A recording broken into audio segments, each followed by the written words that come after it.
আজকের ক্লাসে আমরা উচ্চ মাধ্যমিক তৃতীয় সেমিস্টারের হিসাবশাস্ত্র যে পরীক্ষা সেই পরীক্ষার প্রশ্নপত্রের সমাধান করব এবং সমস্ত প্রশ্নপত্রগুলো তোমরা একটু পরে স্ক্রিনেতে দেখতে পেয়ে যাবে এবং সবথেকে নির্ভরযোগ্য যে সমাধান বলতে পারো সেটা তোমরা এখানেই কিন্তু পাবে এবং খুবই দ্রুততার সাথে আমরা করেছি এই সমাধানগুলো এবং তার বিশ্লেষণ এবং ব্যাখ্যাগুলোও আলোচনা করেছি। যদি একটা দুটো ভুল ত্রুটি থাকে তাহলে সেগুলো আমরা কমেন্ট বক্সে পরবর্তীকালে সমাধান করে দেব। তো তোমরা স্ক্রিনের মধ্যে প্রশ্নগুলো দেখতে পাবে। তো এখন তোমরা স্ক্রিনের মধ্যে প্রশ্নপত্রগুলো দেখতে পাচ্ছ, আমি তার উত্তরগুলো আলোচনা করব এবং তোমরা তোমাদের যে উত্তর করে এসেছো তার সঙ্গে মিলিয়ে নেবে। তো প্রথম যে প্রশ্নটা রয়েছে, নিট মুনাফার অনুপাত এবং মূলধন আবর্তনের অনুপাতকে গুণফলকে কি বলা হয়, যেটা হচ্ছে net profit by net sale into net sale by capital employed. যেখানে তোমার নিট সেল কেটে যাবে অর্থাৎ নিচে থাকছে ক্যাপিটাল এমপ্লয়েড, ওপরে থাকছে নিট প্রফিট অর্থাৎ কত টাকা ইনভেস্ট করে কত টাকা তুমি আর্ন করতে পেরেছো মূলধনের ওপর আয়। আচ্ছা, নেক্সট হচ্ছে তোমার দুয়ের দাগের কোশ্চেন। দুয়ের দাগে দেওয়া রয়েছে, যদি গড় মজুদের পরিমাণ 1,60,000 টাকা হয় এবং মোট মুনাফার পরিমাণ 1,20,000 হয়, স্টক টার্নওভার রেশিও যদি দেওয়া হচ্ছে 6 টাইম হয়, তাহলে বিক্রয় মূল্য কত? প্রথমে দেখো, কস্ট অফ গুডস সোল্ড আমাদের হয়েছে কত? 9,60,000 টাকা। কেন, কি করে পেয়েছি? যে আমাদের ওই cost of goods sold by average stock যেটা হচ্ছে 6 টাইম, তাই অ্যাভারেজ স্টককে 6 দিয়ে গুণ করেছি। 9,60,000 টাকা হয়েছে তোমার কস্ট অফ গুডস সোল্ড, তার সঙ্গে প্রফিট যোগ করেছি। প্রফিট কত হয়েছিল? 1,20,000 টাকা। তাহলে তোমার এখানে সেল হচ্ছে কত? 10,80,000 টাকা। উত্তর হবে অপশান বি। তিনের দাগের প্রশ্ন, তিনের দাগে রয়েছে, অংশীদারদের মূলধন স্থির পদ্ধতিতে রাখা হলে অংশীদারদের মুনাফার অংশ কোথায় ক্রেডিট করা হবে? তাহলে মূলধন স্থির, তাহলে চলতি হিসাব খাতে যাবে। উত্তর হবে অপশান বি। আচ্ছা, নেক্সট প্রশ্ন তোমাদের চারের দাগে যেটা রয়েছে, চারের দাগের, কোনো অংশীদার প্রতি মাসের শেষে 1,500 টাকা করে উত্তোলন করে, এই উত্তোলনের ওপর বার্ষিক 6% সুদের হার হলে সুদের পরিমাণ কত হবে? তাহলে 1500 গুণিতক 12 গুণিতক 6/100 গুণিতক 11/24 অর্থাৎ 5.5 মাস প্রতি মাসের শেষে। উত্তর হবে 495 টাকা।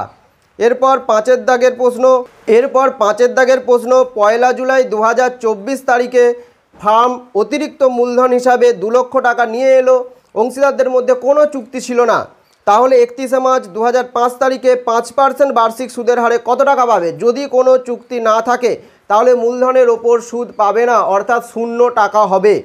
এরপর 6 নম্বর প্রশ্ন, ড্যাশ শেয়ার হোল্ডার ভবিষ্যৎ মুনাফা থেকে বকেয়া লাভ্যাংশ পাওয়ার অধিকার? উত্তর হবে ক্রম সঞ্চিত অগ্রাধিকারযুক্ত শেয়ার, অপশান বি। 7 দাগের প্রশ্ন, যৌথ মূলধনী কোম্পানি ভারতীয় কোম্পানি আইন দ্বারা নিবন্ধিত হয়? উত্তর হবে সত্য। যৌথ মূলধনী প্রতিষ্ঠান নিবন্ধন করা বাধ্যতামূলক, এটাও সত্য। তাহলে বিবৃতি এবং কারণ উভয়ই কিন্তু সত্য। আচ্ছা, এর পরের প্রশ্ন 8 দাগে, চলতি অনুপাত 3:1, কার্যকারী মূলধন 1,20,000 টাকা, ব্যাংক ওভারড্রাফট 10,000, তাহলে তরল দায় কত হবে? প্রথমে আমরা ধরে নিয়েছি 3x 1x, তাহলে এদের মধ্যে ডিফারেন্স কত? 2x = 1,20,000 অর্থাৎ current asset minus current liability = working capital. এক্সের মান হচ্ছে 60,000, কারেন্ট লাইবিলিটি 60,000 টাকা এবং তা থেকে ব্যাংক ওভারড্রাফট বাদ দিয়ে দিয়েছি 10,000 টাকা, তাহলে হচ্ছে 50,000 টাকা তরল দায়। ঠিক আছে। আচ্ছা, 9 দাগের প্রশ্ন তোমাদের কি রয়েছে, যদি ক্রেডিটর টার্নওভার রেশিও 8 টাইমস হয় তাহলে গড় প্রদানের সময় কত হবে? উত্তর হবে 1.5 মাস, অপশান সি। এরপরের প্রশ্ন রয়েছে 10 দাগের, যদি বিক্রয়ের পরিমাণ 4 লক্ষ টাকা, মোট লাভ বিক্রয়ের ওপর 25%, গড় সম্ভার 50,000 টাকা, তাহলে স্টক টার্নওভার কত হবে? তাহলে সেলস 4 লাখ, প্রফিট বার করে নিয়েছি 4 লাখের 25% অর্থাৎ 1 লাখ টাকা, কস্ট অফ গুডস সোল্ড হচ্ছে 3 লক্ষ টাকা, আর অ্যাভারেজ স্টক তো দেওয়াই রয়েছে 50,000, তাই 3 লক্ষকে 50,000 দিয়ে ভাগ করলে উত্তর হবে 6 টাইম, অপশান বি 6 টাইম। 10। আচ্ছা, এরপর যেটা রয়েছে প্রশ্ন 11 দাগে, গড় মুনাফা 30,000 টাকা, সুনামের মূল্য উৎকর্ষ লাভে 3 বছর ক্রয়ের গুণিতক হলো 60,000 টাকা, তাহলে সুপার প্রফিট কত? তাহলে সুপার প্রফিট কী করে বার করব? 60,000কে আমরা 3 দিয়ে ভাগ করেছি 20,000 টাকা, 20,000 টাকাই তোমার সুপার প্রফিট হবে। এখানে অন্য কোনো উত্তর হবে না। অর্থাৎ কেউ যদি আবার 30,000 টাকা থেকে 20,000 বাদ দিতে যাও তাহলে কিন্তু তোমার ওই নর্মাল প্রফিট, অ্যাভারেজ প্রফিট এগুলো চাইনি, সুপার প্রফিটটাই চেয়েছে, তাই 20,000 টাকা। 11-11 পর হচ্ছে 12 দাগ। 12 দাগে রয়েছে আবার দাবি আর যুক্তি। অংশীদারি চুক্তিপত্রে বিধান থাকলে অংশীদাররা বেতন পায়, এটা সত্য। অংশীদারদের বেতন একটি মুনাফা থেকে ছাঁট, এটা হচ্ছে মিথ্যা। কেন? ওটা বন্টনযোগ্য মুনাফা আগেই এটা নির্ণয় করতে হয়, তাহলে দাবিটা সত্য কিন্তু যুক্তিটা মিথ্যা। অপশান হবে সি সঠিক আনসার। এরপরে যেটা রয়েছে তোমাদের 13 অঙ্কটা দেখো একটু জটিল অঙ্ক আছে এবং আনসারও আছে কিনা সেটা নিয়ে আমার সন্দেহ রয়েছে। যে এবিসি যেটা দেওয়া রয়েছে 5:3:2, স্থির মূলধন 3 লক্ষ টাকা, 2 লক্ষ টাকা, 1 লক্ষ টাকা এবং 8% বার্ষিক সুদের হার, যেটা পরিবর্তে 10% ক্রেডিট করা হয়েছে। সমন্বয়ের দাখিলা কি হবে? দেখো আমি এখানে যেটা করেছি যে 8% যদি হতো তাহলে 3 লাখের 8% 24,000, 2 লাখের 8% 16,000, সি এর হচ্ছে 8,000, আর 10% হয়ে গেছে ধরো ভুল করে, তাহলে 30,000, 20,000, 10,000। তাহলে পার্থক্য কত হচ্ছে? পার্থক্যটা দেখতেই পাচ্ছ 6,000, 4,000, 2,000, অর্থাৎ 12,000 টাকার পার্থক্য। এখন 12,000 টাকা তো অপশান বি আর সি অ্যাডজাস্টমেন্টে দেওয়া রয়েছে, কিন্তু দেখো তোমরা কারেন্ট অ্যাকাউন্টগুলো কিন্তু দেওয়া নাই। 6,000, 4,000, 2,000 আনসার কিন্তু আসছে না, এই কারণেই আনসার কিন্তু আমি দিতে পারছি না। ঠিক আছে, এই 13 দাগের প্রশ্নটায়।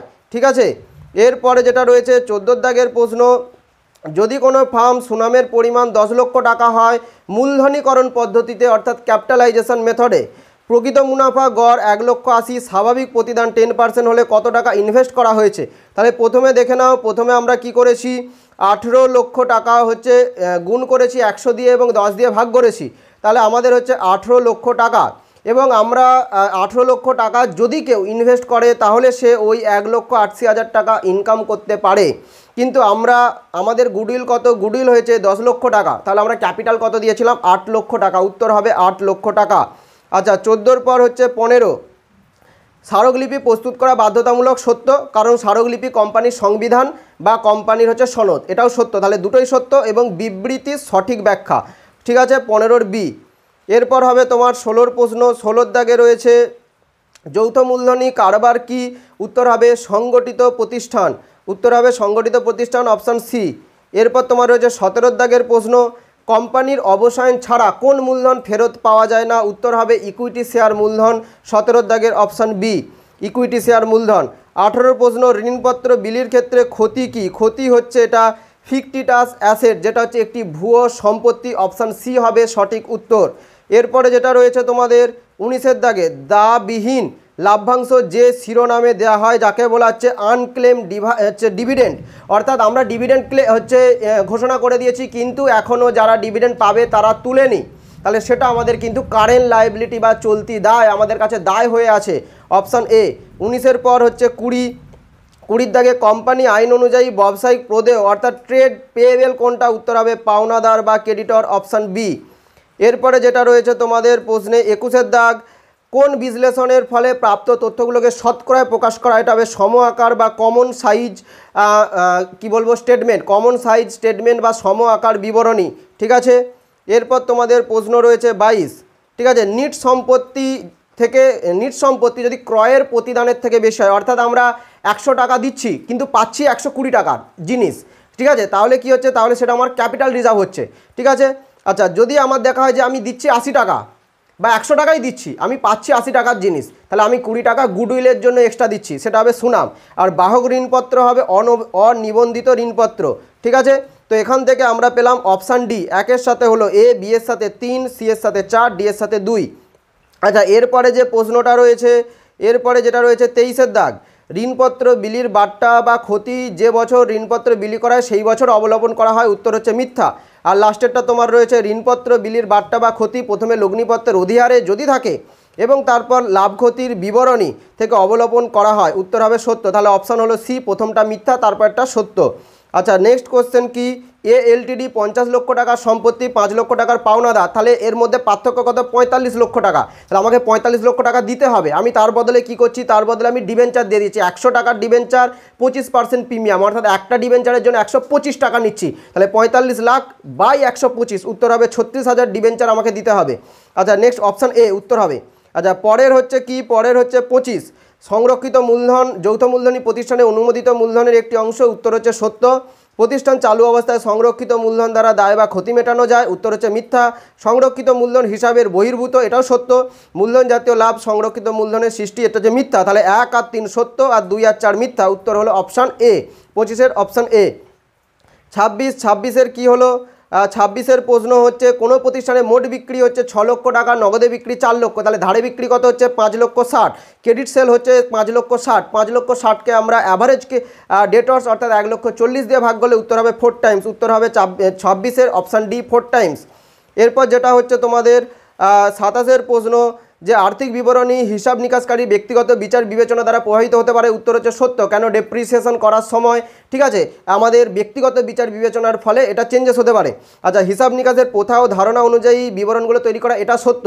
তাহলে দুটোই সত্য কিন্তু সঠিক ব্যাখ্যা নয়, অপশান এ হবে। কেন, ওপরেরটার সাথে নিচেরটা সঠিক ব্যাখ্যা নয়, অপশান হবে এ, 27-এর এ। 28, ABC 6:4:1 অনুপাতে ভাগ করবে, এ সিকে 1 লক্ষ টাকার গ্যারান্টি দিয়েছে, ঠিক আছে, 1 লক্ষ টাকার গ্যারান্টি দিয়েছে, ঠিক আছে।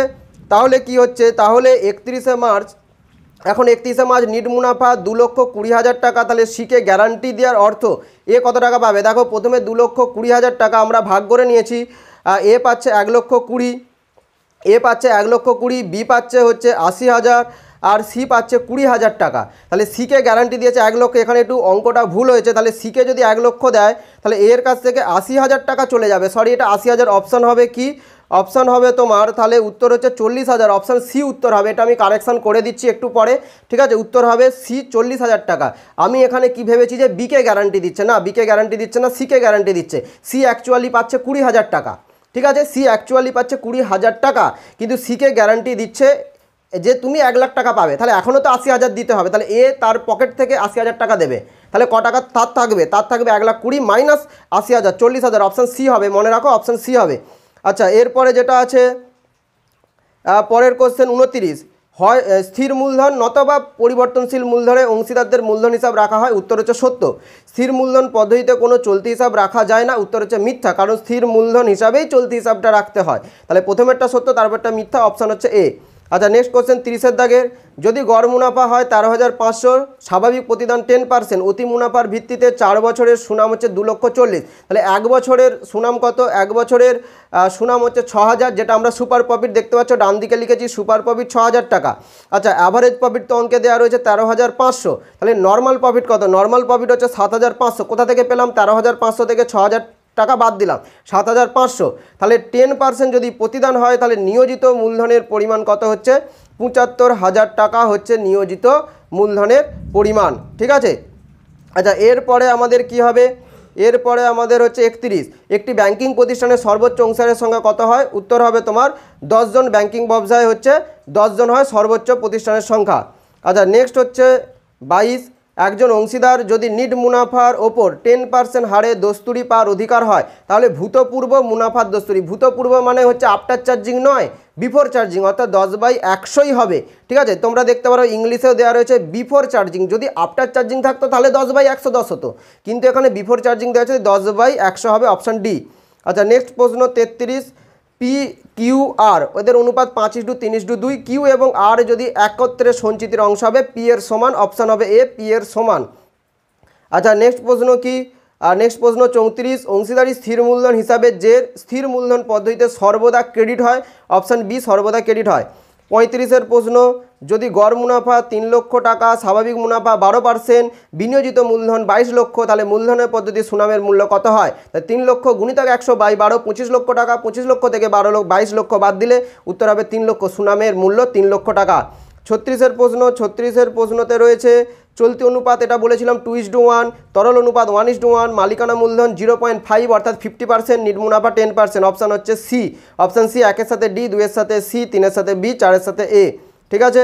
এরপরে যেটা রয়েছে 37, গড় মজুদ 75,000 টাকা, আবর্তনের অনুপাত 12%, ঠিক আছে, বা 12 হচ্ছে কস্ট অফ গুড সোল্ডের ভিত্তিতে মজুদ পণ্যের আবর্তন 12, তাহলে এখান থেকে আমরা কি করে নিয়েছি 9 লাখ টাকা আমরা বার করিয়ে নিয়েছি কি কস্ট অফ গুড সোল্ড। এখন বিক্রয়ের ওপর যদি 20% হয় তাহলে কস্টের ওপর 20/80 হবে, তাই উত্তর হবে 9 লক্ষর 20/80, উত্তর হবে 2,25,000 টাকা।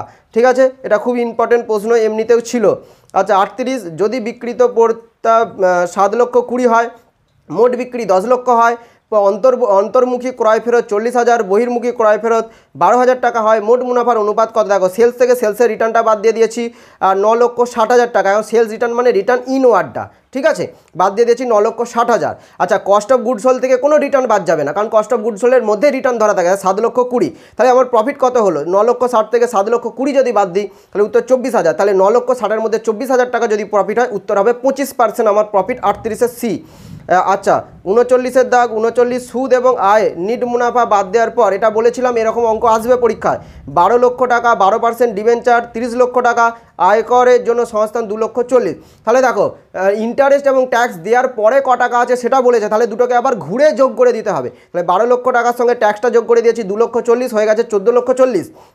ইন্টারেস্ট কত? 30 লক্ষ টাকার 12% 3,60,000, যোগ করেছি 18 লক্ষ টাকা। তাহলে ইন্টারেস্ট এবং ট্যাক্স দেওয়ার আগে 18 লক্ষ টাকা, আর ইন্টারেস্ট কত আসছে 3,60,000 শুধুমাত্র ডিবেঞ্চারের ওপর, তাহলে উত্তর হচ্ছে 5 গুণ। কী করে? 18 লক্ষকে 3,60,000 দিয়ে ভাগ করলে উত্তর হবে 5 গুণ।